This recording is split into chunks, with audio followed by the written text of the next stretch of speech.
Welcome back to A Stoic Plays, ladies and gentlemen. I am your Stoic player, Marcus Aurelius, and this game is Serpent in the Staglands. And I am coming off of a cold, so I apologize if I sound a bit more nasal than usual. But it's either that or not recording videos. So that's how it goes. Serpent in the Staglands is brought to you by Whalenought Studios. And it's a very impressive RPG that is deliberately designed in an old school style, kind of mirrored after the Ultimate games really in its graphical presentation. But there's a lot of meat to the game, and it's very well done. And I had thought that before I even found out that the game is designed by only two people. Actually, Whalenought Studios is a husband and wife team, and that is just amazing to me that they were able to put something like this together. This game was produced after a Kickstarter where they garnered 1,092 backers, which seems like not that many to me. But apparently that was enough for them to fund the production of this game, and I'm very happy that they were successful in that because it is, as I mentioned, an exceptional game. There's actually an interview of the developers on YouTube. I'll put a link over to it, and they seem like really cool people. They're American, which came as kind of a trip to me because after playing the game for a little bit, I kind of just imagined in my head that the developers would be Eastern European because the game kind of is set in this dark fantasy Eastern European kind of setting, and I just kind of felt that that would make sense, that they were some small Eastern European development team, but in reality, they're two American people, so there you go. I guess anything's really possible. But let's take a look at it. So, Serpent in the Staglands, what makes it unique? Well, it, first of all, dismisses all the usual fantasy tropes of elves, and dwarves, and orcs, and it introduces you to 5 completely new races, of which I have 4 of them on display, and I'll show to you. So, the first race is known as the Amethyvians. And this is my main character, Marcus Aurelius. And the Amethyvians are, I guess you could say they're the proto-elves of this world, but they are purple-skinned, and rather than having pointy ears, they have webbed ears. And they are seafarers who discovered this land from their island home and have since colonized it. I believe they are probably the most populous group in this land, and that land being, of course, the Staglands. Actually, before I go any further, let me speak with you a bit about the mythology of the game and how it all ties together. So, essentially, what happens is you, that is, the player, represent a god, the god of the moon. He's known as the Moon Lord Nikolai. And this Moon Lord likes to come down to the planet, pretend to be a mortal, and just hang out. He comes down for a festival, he gets drunk, he parties, he sleeps with a bunch of maidens in the village, and generally just has a good time. And then when he's done, he goes back up to his moon. Now, the game starts where he's doing this like he's done many times before. He's actually buddies with his chief priest of his temple. But when he tries to go back up to the moon afterwards, he cannot. He gets stuck in the portal, it doesn't work. And so the game starts off with you, as the Moon Lord Nikolai, trying to figure out what's going on.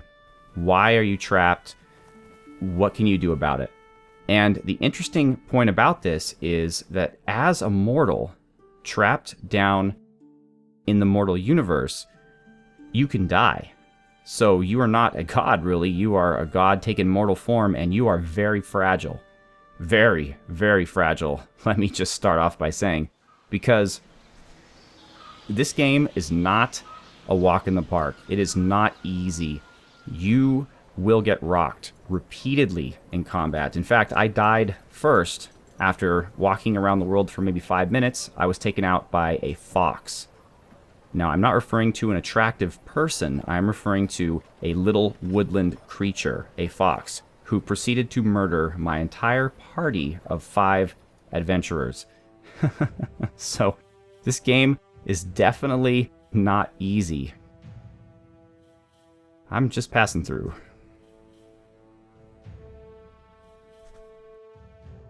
Very well. Okay, so the game has an incredibly steep learning curve, but once you get past it, it took me about maybe 5 hours or so.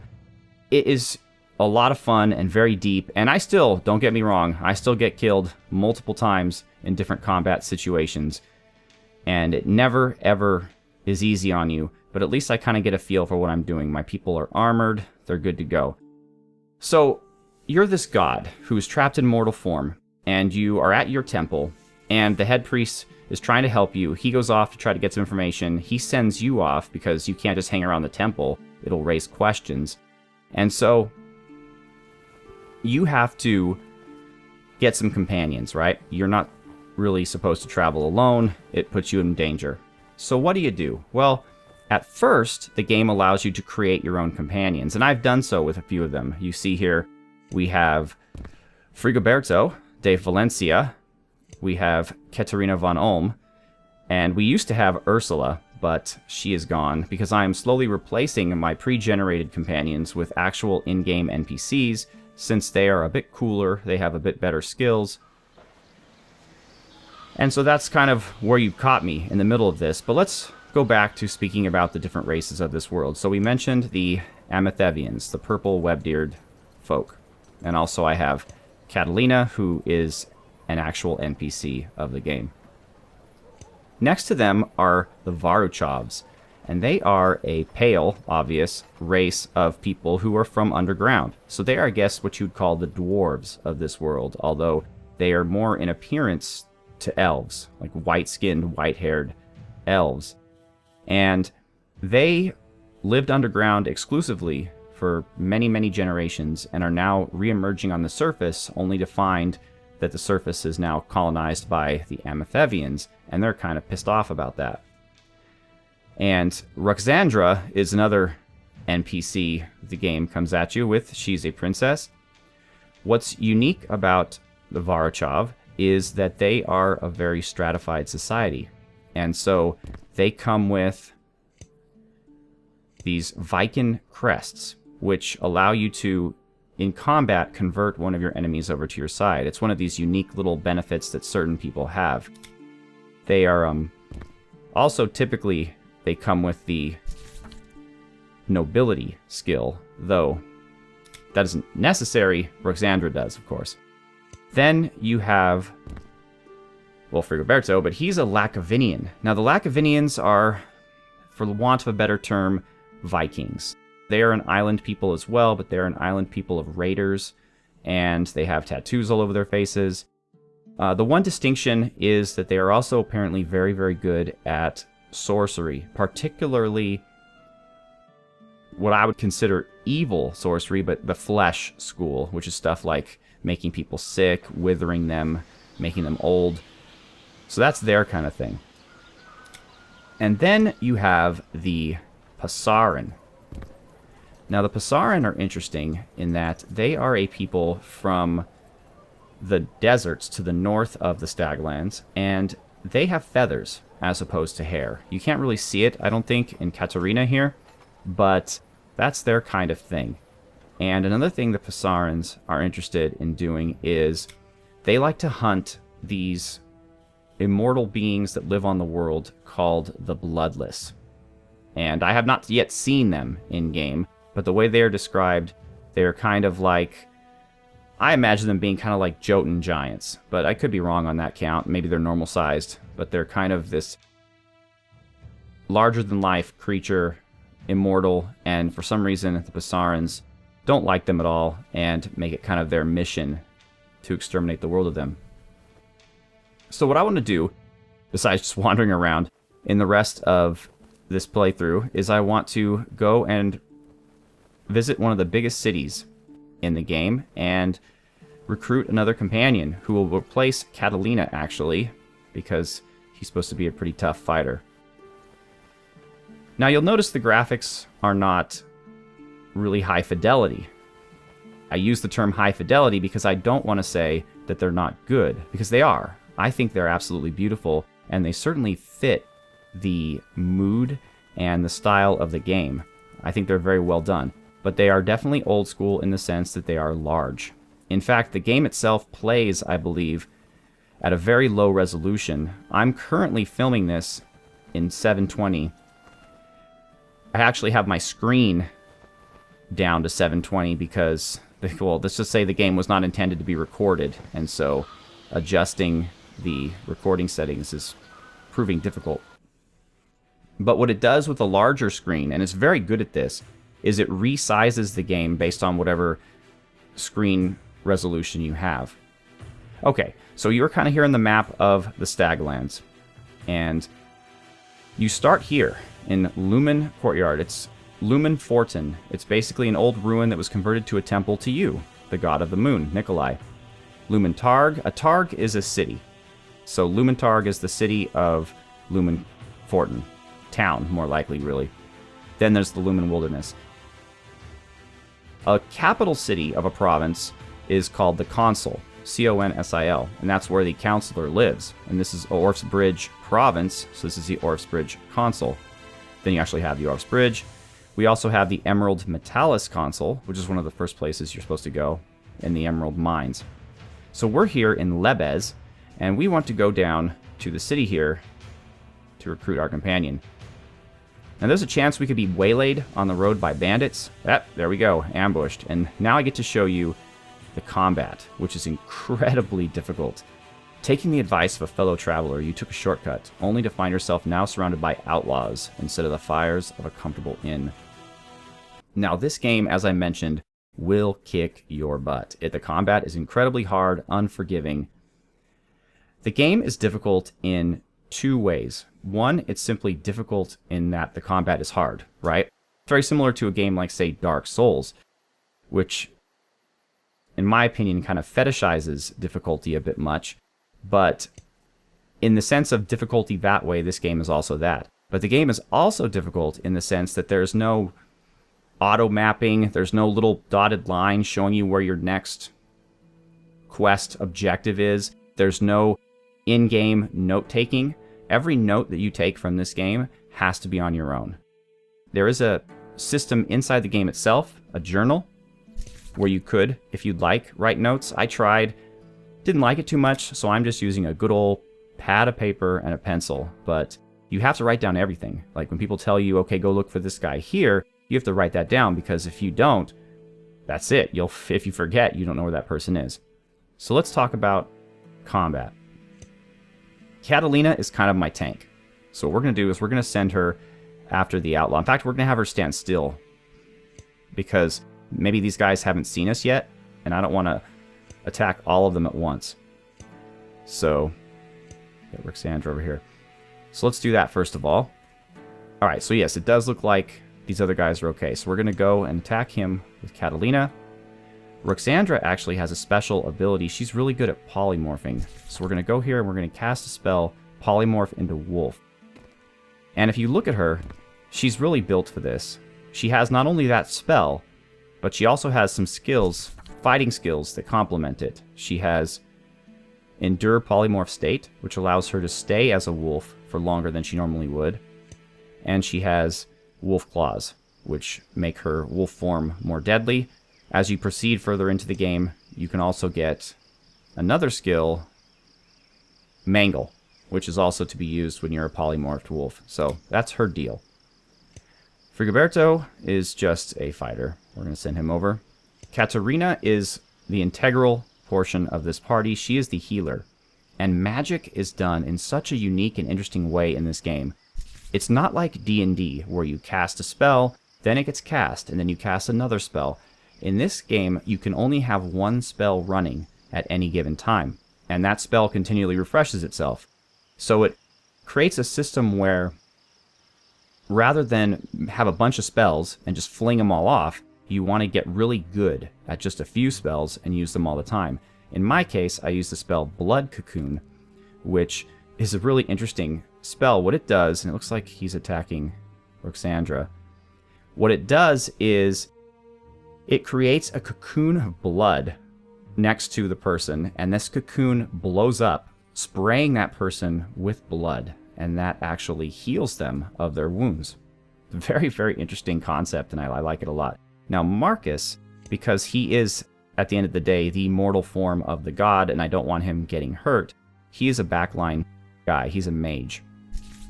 But unlike Katarina, he is an offensive mage. And in this case, since we have the one guy by himself, we're going to use Feverish Haze, which lowers their attack. Basically gives the guy a fever. So now that we've planned out our combat, and combat is real-time with pause, similar to the Baldur's Gate series. Now that we've planned it out, we're going to let it go for a little bit, and you'll see how the magic spells happen. Takes a little bit for them to get going. And then boom. So you saw Roxandra turn into a wolf, and now when there's spells that interact with other people, they do so in this kind of wavy line, which is really neat. So this is telling us that Marcus is casting Feverish Haze on this guy, and this will continue to happen throughout the battle. If Marcus were to walk around, the spell would be lost. He would basically lose his concentration. And Katarina is casting her healing spell on Roxandra, and if she gets injured, the spell will continue to heal her. And then Frigoberto and Catalina are attacking, and now so will Roxandra. So you gotta wait for that to happen.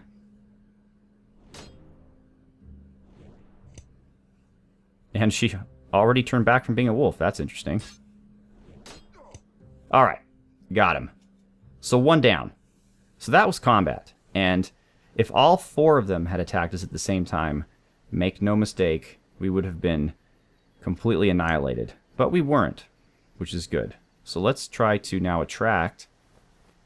Okay, so now we're in trouble because now we have the whole crew. So first what we're going to do is Marcus has a crowd control spell known as Radiant Staff, which basically does what it says. It creates a radiant staff that all the enemies who look at it, they take penalties. So we're going to do that first of all. Since Catalina was the one that they saw, she's the one who they're going to attack. So we have to Blood Cocoon her. And Roxandra, let's wolf you again. And Frigoberto, let's kind of put you back here and attack once they start attacking. Okay, so now we'll go and attack. And this might go bad for us. Because again, even at this level we're at level 5 now, the game is incredibly difficult. In fact, now that Marcus has put the staff... Now this is one instance where once you lay down the staff, you can cast another spell. It will last its allotted time and then dissipate. So one thing I like to do, Marcus just learned this, is a spell called Hallucinogen, or Hallucinagon. And what it does is it scares the heck out of one of the enemies and causes them to run away. So it's basically saves you from having to fight one of the enemies. And you can notice the injuries you take by a little red bar rising up on your portrait. See, he's running away. So now we're basically fighting two guys. These are the status effects that you're under. Okay, we got him. So now let's go take out this other outlaw. Roxandra, help. And Marcus is going to chase after this guy, which is fine. He can do that. Alright, awesome. This is way easier than I intended it to be. Again, normally combat is much more ruthless than this, and half your team is on their last legs before anything really happens. But now, Catalina, can we go up there, please? Alright, let's see if she can take his first attack. Let's follow up with Frigoberto. Follow up with Roxandra. And Marcus... I guess this time around we could just have you Feverish Haze the guy.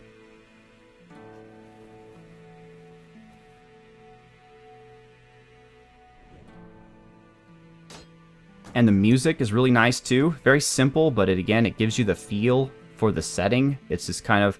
They say in the descriptions Transylvania-ish. I haven't really got that yet. I feel more like realistic, but dark, Eastern Europe, thick forests. It's just, I like it. And the music complements the visuals, I think, very well. So we are victorious. So what do we do now that we are victorious? Well, we loot the bodies. And by pushing tab, you can pick up anything on the ground. Emeralds, by the way, are the currency. Apparently, the people in these lands are so wealthy, they don't even need money. They just buy everything with emeralds. And there is a heck of a glut of emeralds, apparently, because even considerably cheap things cost a lot of emeralds. Like, for example, a sword will probably cost you like 15 emeralds. A basic sword. And you think about it, I mean, what's an emerald worth? I mean, you buy an emerald ring, it's probably about $100, right? US. So, everything in this game is overpriced when you think about it that way. Inventory management is actually pretty important because you only have a very limited amount of inventory space. And it fills up relatively quickly. Specifically, your non-combat inventory. In fact, it's full up, believe it or not, so I'm gonna have to get rid of some things. But this is where you keep your keys, your special notes that you pick up, different elixirs, random items, traps if you're into that, healing potions. Your inventory is up here, and this is kind of your weapons, shields, that kind of thing. Now, I've done pretty well for myself in the time I've been playing this game. As you'll see here, first of all, she is wearing custom-made bespoke armor, which cost a ton, like over 1,000 emeralds at one point.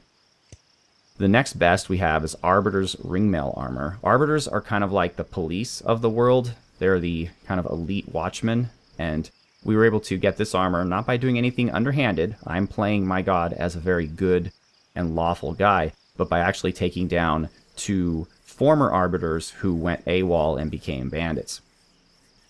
So I helped myself to their armor.